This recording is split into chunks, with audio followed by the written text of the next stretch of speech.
Welcome to Hope Through the Hard Stuff, a podcast from Winning at Home. Please welcome your host, speaker, and award-winning author, Steve Norman. I'm Steve Norman with Winning at Home. Welcome to Hope Through the Hard Stuff.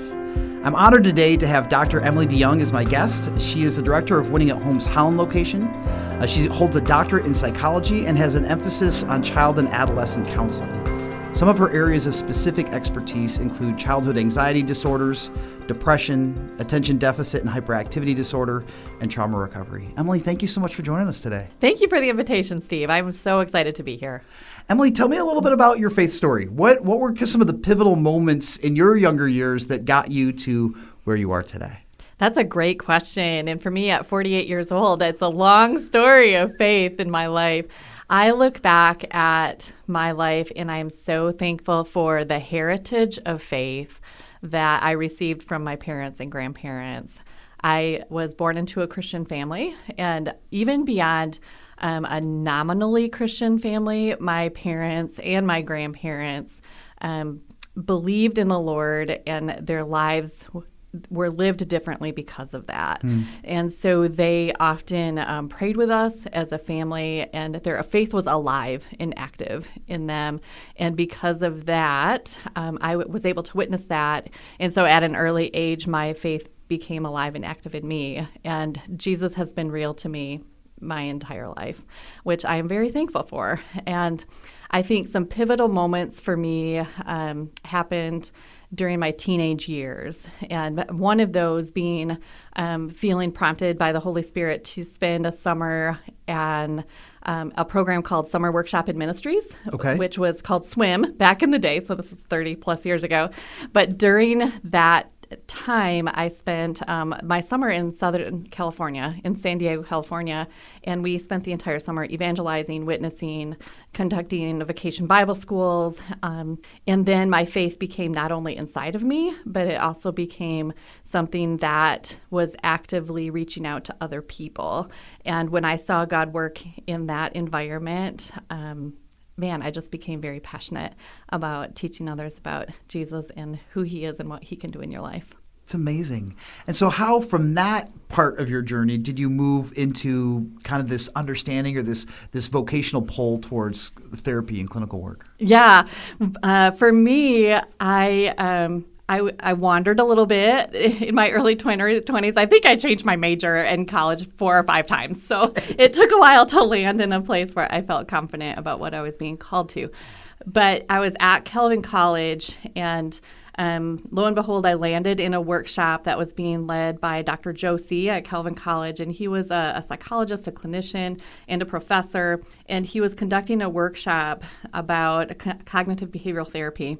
And in the time I was in the English, the education department, and I had really no idea what direction God was taking me, but I went to the workshop and began realizing that in my own life, I had been experiencing things like anxiety, specifically social anxiety, that I had never had a label for. And going to that workshop opened the door for me to realize, wow, some of the things that I experience, some of, in fact, the not so great things that I experience internally have a name, and there's a solution. I don't have to live my life with incessant worry or misery. And that began my journey of my own healing. And once I did some of my own healing, I also decided I really wanted to be an active member of helping others heal. That's amazing. And having those tools that were identified for you in the workshop, did the shift, was it dramatic? Was it overnight? Or was it kind of like a evolution, kind of in your own transformation? Yes, a gradual process. Okay. In counseling, we talk about it. Change is usually not an event, it's a process. Okay. And indeed, for me, that was the case as well. It took me a very long time to implement some of the skills I had been learning and be ready to share some of those skills with other people. It's fun for me to hear you say that, because every once in a while I'll encounter somebody who says, well, I'm nervous about therapy, or I'm concerned about seeing a counselor. I tried that once and it didn't work. And then you say, well, how many visits did you take? Like, I tried it for 3 months. And you go, oh, well, some of the issues, at least in my own life, have been more deeply embedded than 5 or 6 sessions will warrant a turnaround for. Absolutely. The interesting thing, though, is as a clinician, I've also seen some pretty significant changes occur after 5 or 6 sessions. Really? Yeah. Okay. So sometimes short term is all you need in order to make a significant shift. But then there are times, too, where, as you mentioned, things are more deeply embedded and it takes a longer time to make that transformation. And when did you decide that you really wanted to kind of narrow the focus of your work to children, adolescents, and young adults? I've always loved kids. I love watching them play. I love thinking about how they operate. I love kids as a rule. And so early in my practice, I dabbled in lots of different populations. But the more I worked with kids, the more passionate I became about helping them on their journey. And one of the reasons for that is I feel like if we can help them and give them skills early in their childhood or in their early adolescence, that can prevent a world of hurt that they might experience later on in life. And so for me, working with kids gives me an opportunity to connect, and it keeps me young and youthful. And it also it feeds just a passion that I have for that population. What are some of the themes and trends that you're seeing that children these days are processing that might not have been true a generation or a decade ago? Yeah, great question. We're in late August of 2021, so we are still really in the midst of managing thoughts and feelings related to the global pandemic that we've called COVID-19. At this point, we're roughly a year and a half into the process, and I think many in our field even had thought that at this point in the journey, we would be looking at COVID in our rearview mirrors, and that's just simply not the case. There are lots of kids that are still having to wear masks at school, and there is still dealing with lots of uncertainty. So I would say, even though I've been a clinician for over 25 years, the past year and a half, I have seen more higher acuity, more need than I had in the previous 25 years. And by that, I mean things like kids are dealing with strings of losses. They have endured lots of changes and lots of losses, not only perhaps by death of friends or family members, but even big events that happen during school years, such as proms or sporting events or theatrical performances. Many of those things had been canceled over the last year and a half. And because of that, many are just experiencing immense grief. And then also isolation that they've experienced because of either quarantining or shutdowns. That isolation causes lots of anxiety and depression. So we've seen increasing rates of emergency room visits and increasing rates of suicidal ideation, and even the tragedy of suicide in our own community has skyrocketed in the past 18 months. So it's heartbreaking to hear about all of the different layers of loss. And I think that one of the challenges for our family amidst COVID was that nobody got seriously sick. And so everybody was just trying to ride the adrenaline wave and just grind it through to be able to say, this is weird, we don't understand it, but thank God we're healthy, we're employed, we have health insurance, we'll just kind of keep doing it. But even hear you say that was a reminder that last school year, we had a graduating 5th grader and a graduating 8th grader, and both of them missed their trips. Exactly. 5th grade camp, 8th grade Mackinac trip. And I don't think that a lot of families, including ours, ever really stopped to officially mourn that. Mm-hmm. Because in your mind, you're like, well, it's not high school graduation, or it's not college graduation, or there are other people who have it worse, or there are other people who miss something greater. And even hearing you say that was a reminder that everybody lost something. Absolutely. And if I think about it through the lens of a child, they often anticipate some of those events for years. Absolutely. When you think about a 5th grade trip, sure, perhaps, or an 8th grade graduation that maybe in the grand scheme of things doesn't seem enormous, and yet for that child at that moment in time, it's a very significant loss. Emily, what gifts can we as parents give children who did or maybe are continuing to experience some of those losses related to the pandemic?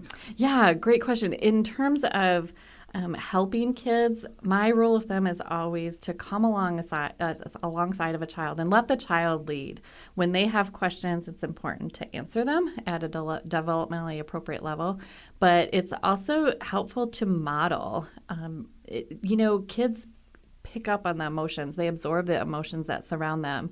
So if a parent is enduring a great amount of stress, a child will likely absorb a great amount of stress. And so if you as a parent are healthy and you're managing your stress well and you're emotionally regulated, that bodes well for your child as well. And Steve, you're laughing at me.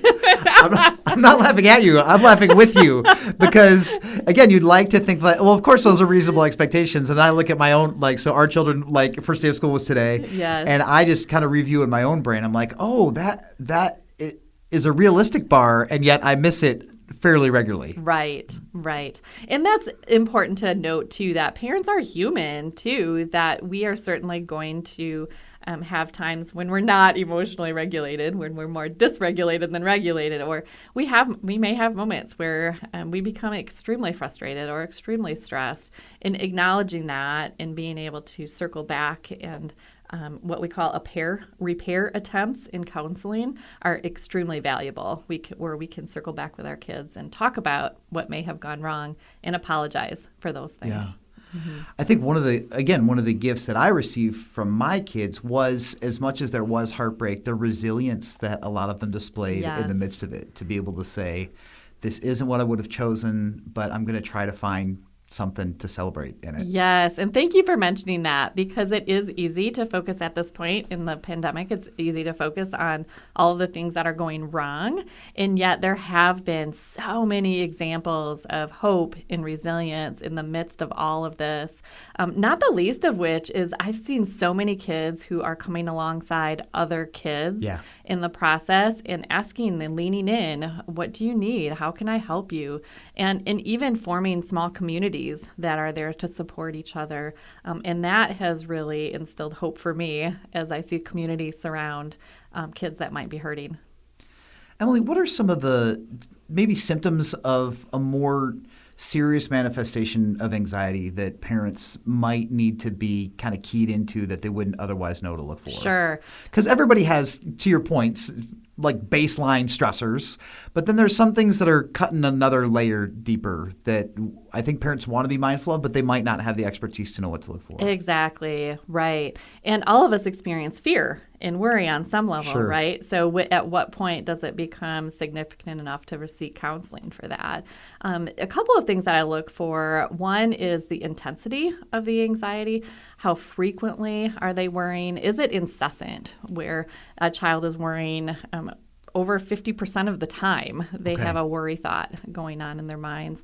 Or is it impairing their ability to function? Are they having trouble getting to school or doing daily activities because of the amount of worry in their life? And that really robs joy when you think about how much time kids are spent worrying. That may be worrying in place of having positive or pleasant thoughts. And if that's the case, then it might be time for you to see a counselor. Another thing that is just to be observing is whether or not a child's sleep is being affected. And if they have difficulty falling asleep, or if they're waking up frequently during the night, sleep is often an indicator of, if there's disrupted sleep, it's an indicator of stress. Okay. So we want to take a closer look at that as well. Okay. And again, just from a general, what are some of the typical stressors that you're seeing kind of in whether it's in younger elementary students or in middle school students or high school students? It probably varies based on the developmental curve, right? It certainly does, for sure. And fears change. A lot of times before kids are age 4 or 5, they're afraid of very focused things like bears, or afraid of, in some cases, my daughter was terrified of policemen, which was interesting because my husband is in law enforcement. Okay. But we won't pursue that rabbit trail right at the moment. But so during those early elementary years, there might be very specific fears that become more generalized and often more socialized as kids grow older. So by the time they reach middle school, they have many more fears about what other people think of them. Okay. Mm-hmm. And in high school, then there's a lot more fear or anxiety related to bigger things like spiritual concerns or things like, what am I going to do after high school? Yep. And those things become prevalent as well. So when it comes to children's journey, some of them might be having a bump, and then others of them might have like a more codified issue. So like Yes. one of our children just would continue to have a battle, and we went in and had an assessment performed, and they said, we believe that she's got unspecified anxiety or anxiety disorder. What is something, we've got know more about it now, but for parents who might hear something like that, what do you do with something that feels official and really nebulous at the same time? Right. The irony in that is an unspecified anxiety disorder is very Cause for nebulous. anxiety? Yeah. Right. And there are times when perhaps there's nothing specific or a phobia that's Gotcha. identified, but they're exhibiting symptoms that would be consistent with a clinical anxiety disorder, which Okay. includes things like incessant worry, sleep disturbance, and that type of thing. Sometimes as parents, when a child is struggling through worry, the temptation is it's not a big deal, just get over it. Or like, I understand that you're worried about this, but the bus leaves in 5 minutes, so we're just going to kind of push you off the end of the diving board and make you figure it out. When as a parent do you know when to push and when to back off? Like, when does a child legitimately need a personal day or a personal half day? Or when do we say, hey, part of life is putting one foot in front of the other? Right. I love the question. And frankly, I wish I had an hour to spend answering it, because I do think it's important to find a balance there. Yeah. And a lot of times when I'm sitting with kids, I'll draw a thermometer for them and we'll talk about the green zone, the yellow zone, and the red zone, similar to a stoplight. And I think it's important for parents to realize too that fear and anxiety, they're powerful and they're real. And so sometimes for parents, I describe for them, if you're standing at the top of the John Hancock building, for instance, in Chicago, and you're looking out over the edge, and if you have a fear of heights, that can be internally trigger a very strong response for you. Sure. And some of our kids that experience anxiety are literally standing on the edge of that building for several hours a day. And it can create lots of disruption for their emotions and their thoughts and their behaviors. So knowing that it's real and acknowledging that it exists, and it actually feels really miserable for them, also helps us to balance that response, because certainly the best way to overcome fear is to confront it and to Right. do some exposures. But there's also a time when you need to be nurtured and protected and find safety. So finding that balance can be tricky. So going back to the thermometer example that I gave you, if a child is in the green zone where they're feeling relatively calm, and even though they have a little bit of worry, they feel comfortable moving forward, I would definitely say push through, keep going.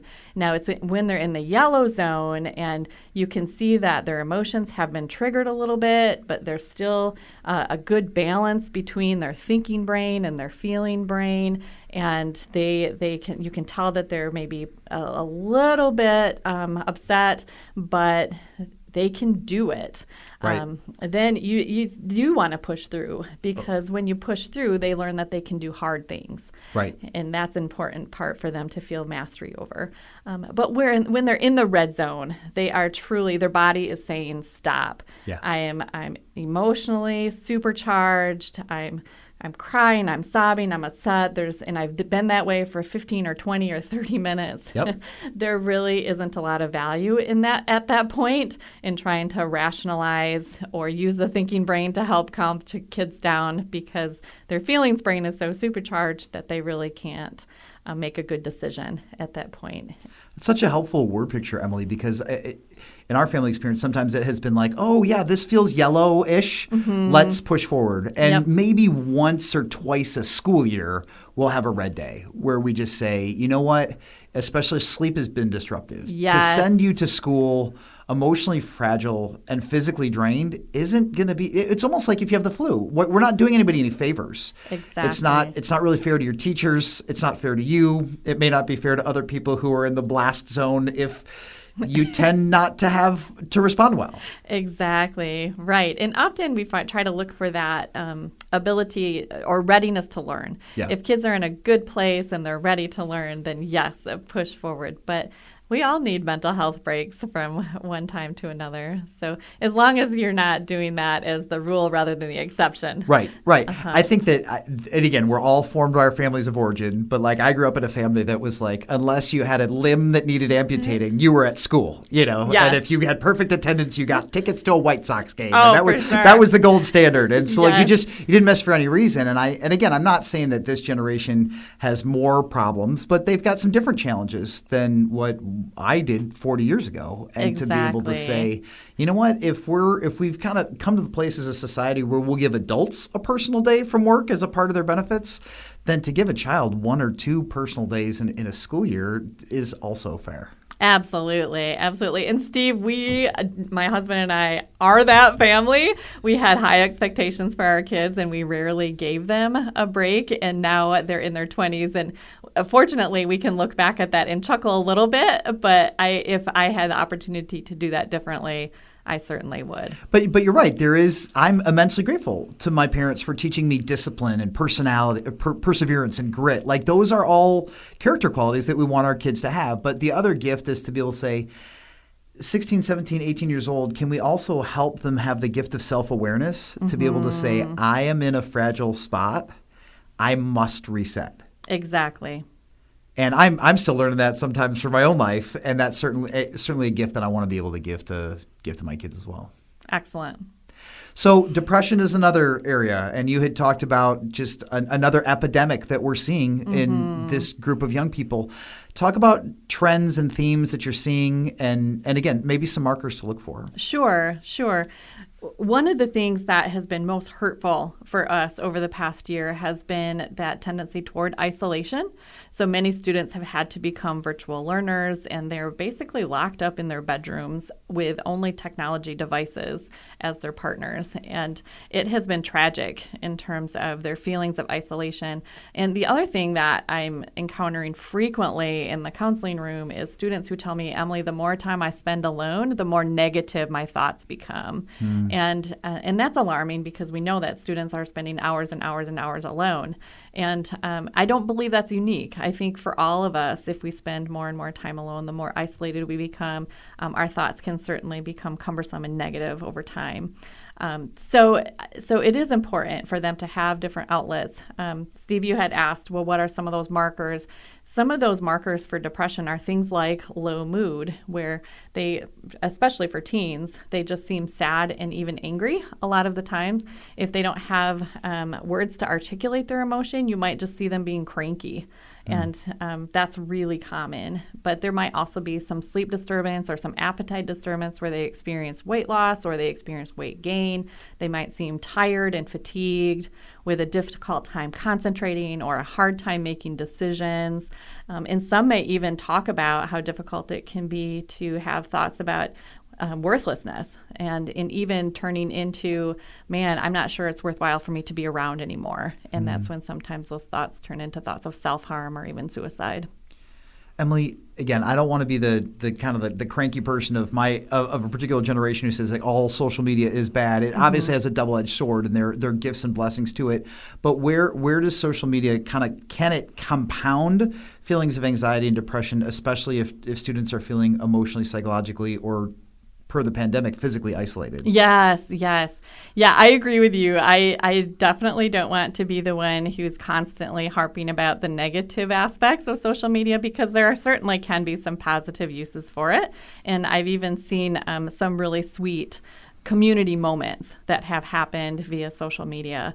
But I would also say, too, yes, it is a double-edged sword, because there are some really negative implications that can come along with the bullying that can happen via social media, and even the anxiety that comes with putting things out there in the world and not knowing how people are responding to them. Yeah. And that creates a lot of ambiguity, and even talk through text. Conversations now happen way more often for teenagers through text than they do in person, and they're so apt toward miscommunication because of that. Because if we think about communication person to person, and we realize that 70% of our communication comes non-verbally, what happens when you lose that 70%? Right. Or more? You lose nuance. Yes, nuance and context. Exactly. So you lose that nuance and context. So perhaps someone's being incredibly sarcastic, but it just sounds incredibly mean via text, and then it's misrepresented, and sometimes for students that can be really heart-wrenching. I heard a speaker make the distinction between our generation, which she calls digital immigrants, which we stepped into a world that was digital, or that digital world was being built, and we got to watch it. And then calls our children digital natives, like they've grown up in this world where that's all they know. In your experience, what are some guidelines for how parents can monitor or encourage specific types of social media engagement guidelines? Not because we're trying to be killjoys, but because we are really trying to advocate for our students' well-being and mental health, even if they don't have the tools or awareness to know how to do it themselves. Right. That's a great question, Steve. Although I have to be honest, I don't believe I am the best person to ask because I am simply just not very tech savvy, and I don't know what all of the tools are that exist.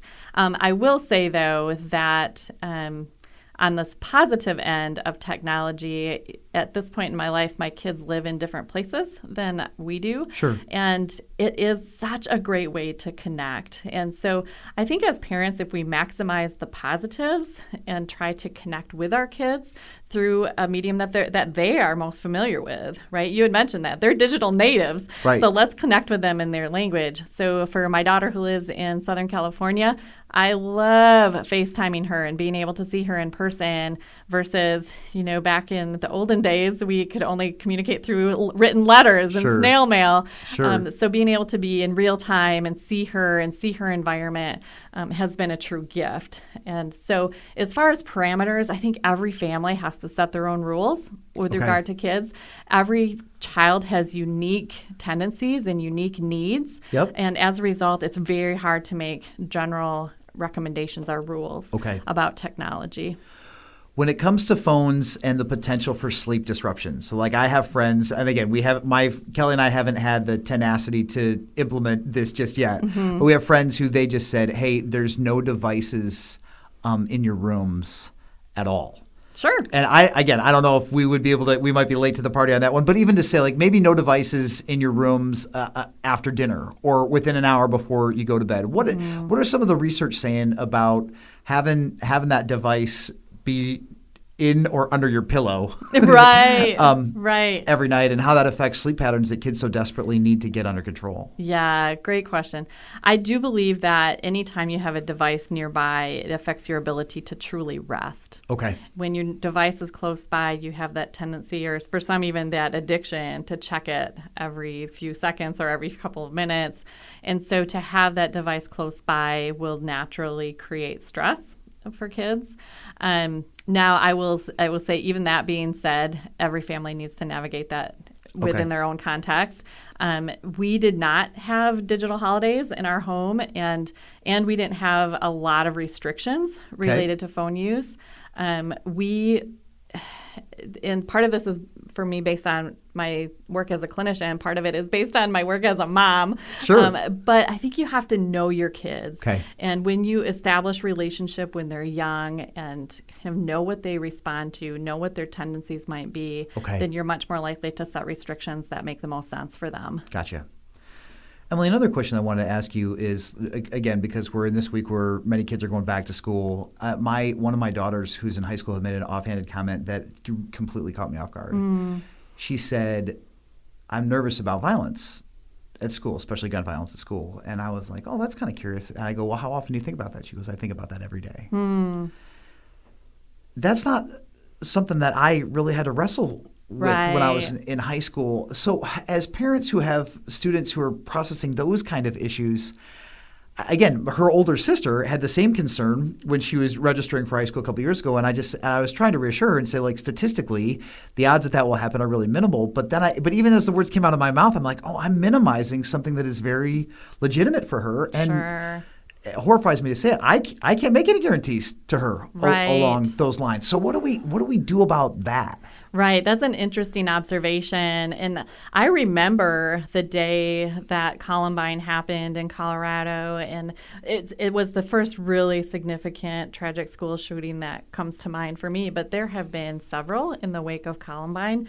And so now, 20 plus years later, schools have implemented things like lockdown drills or active shooter on campus drills. And so it is more forefront in the minds of teachers and students, and the stories continue to bubble to the surface from national news regarding these gun violence. So it doesn't surprise me because it's a possibility, and as you mentioned, Steve, it may not be a probability as we think about all of the different schools that function around the country and the rare occasion when the school violence erupts, and praise God for that, right? We don't want more school violence, but oftentimes kids that struggle with anxiety also focus on those exceptions rather than the rule, and so it's sometimes helpful to sit down with them and to talk about that, the difference between possibility and probability, and to strengthen the idea of if such a tragedy would happen in my community, how would I handle that? What do I do with that? And to have strong conversations at that point about your own experiences, your own faith journey, and really leaning into that and helping them understand that even if real tragedy occurs, I can do hard things, and God's got this. So what are some of the tools for parents who might be new to this whole idea of cognitive behavioral therapy? If there are one or two principles or tools from that toolbox that you could share with parents who might be listening in, what would be some of your favorites? Right. Good question. So the cognitive behavioral therapy, I mean, obviously that's a real clinical term, right, that we don't normally throw around when we're having coffee with a friend.